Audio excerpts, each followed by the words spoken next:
Hello, welcome back to Learn Economia. In this video also we are going to look at the demand for money approach. Having discussed the approach given by Irving Fisher, we are going to look at the Cambridge cash balance approach in this video.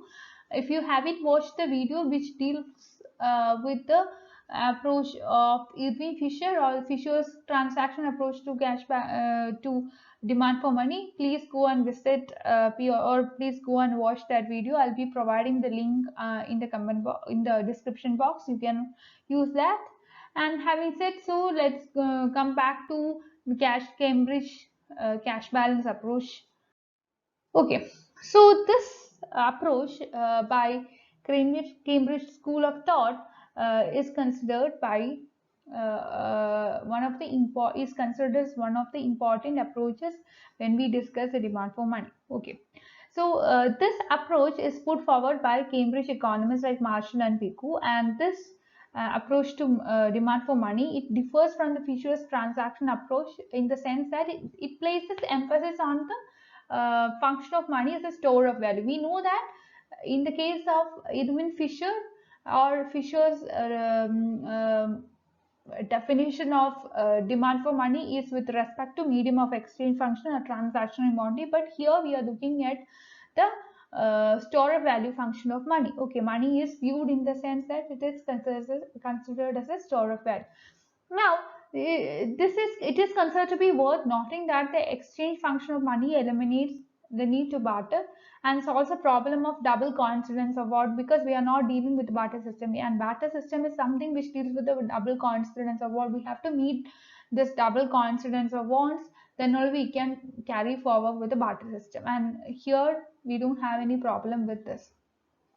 Now, the function of money is a store of value. On the other hand, it lays emphasis on holding money as a general purchasing power by individuals over a period of time between the sale of a good and subsequent purchase of good on a later date. Marshall and Pigou have focused their analysis on factors that determine the individual demand for holding cash balances. Although they recognize the current interest rate, wealth earned by individual, expectation regarding future prices, etc., etc., they believe that the changes in all these factors would remain constant, and it is proportional to changes in an individual's income. Either it is constant or these are proportional to changes in individuals' incomes. Thus, what they have done is that they have put forward a view that individuals' demand for cash balance is something that is proportional to nominal income. Now, as per this approach, aggregate demand for money is considered to be MD is equal to KPY, where Y is the real national income and P is the general price level, and PY is the nominal income and K is a proportion of nominal income. And PY means that the amount income that people want to hold. Okay, K is the proportion of nominal income, PY is the nominal income, and K is the proportion of PY that people want to hold as cash balance. If you look at the figure, you can see that the demand for money, MT, is a linear function of nominal income, and the slope of the function is equal to K, where K is equal to MD by PY. Now, coming to the cash balance approach, it could be seen that it makes the demand for money as a function of money alone. And a merit of this kind of formulation is that it makes the relationship between the demand for money and income as a behavioral, as something that is behavioral. Okay, so so this is in sharp contrast to the approach given by Fisher, where in that approach money was demanded, money which was demanded or money demand for money was related to the transactions in a mechanical manner. Although Cambridge economists recognize the role of factors such as interest, wealth, etc., which determine the demand for money, all these factors were not systematically and formally incorporated into the analysis of demand for money. But in their approach, all these factors are considered to be proportional. All these factors are proportional factors. I mean, these are considered to be proportional and to the proportion of money that people want to hold in the form of cash.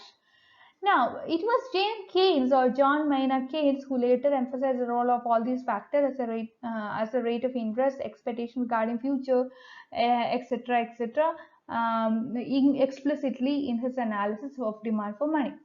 Another important feature of Cambridge School of Thought with respect to demand for money is that demand for money is proportional function of nominal income, and the proportional function of both price level and also real income. This implies two things. First of all, income elasticity of demand for money is something unity, and secondly, price elasticity of money is equal to unity, so that any change in price level would cause equal and proportional change in the demand for money. Now, coming to the criticisms of demand for money approach taken by Cambridge School of Thought, it has been pointed out by critics that other influences such as interest rate, wealth expectation, etc., have not been formally introduced into the theory of demand for money by Cambridge School of Thought, and all these influences are considered to be underlying, especially in the background of the theory.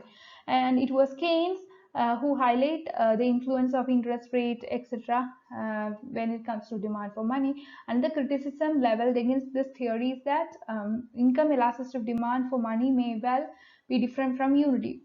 And Cambridge economists, they did not provide any theoretical reason for why they are assuming a unit elasticity with respect to demand for money. And also, besides, we know that the price elasticity of money is also not necessarily equal to unity. In fact, changes in price level may cause non-proportional changes in demand for money.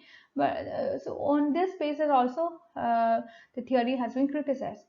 So, and also we could see that these people, Marshall and Pico, they do not deny the important relationship between demand for money and level of income. But empirical studies conducted so far point strong evidence that there is a significant and firm relationship between demand for money and level of income. So that's all. Please like, share, and subscribe to this channel for more videos. You are welcome to my Telegram group and Telegram channel to discuss your doubt and clarify the same. Thank you.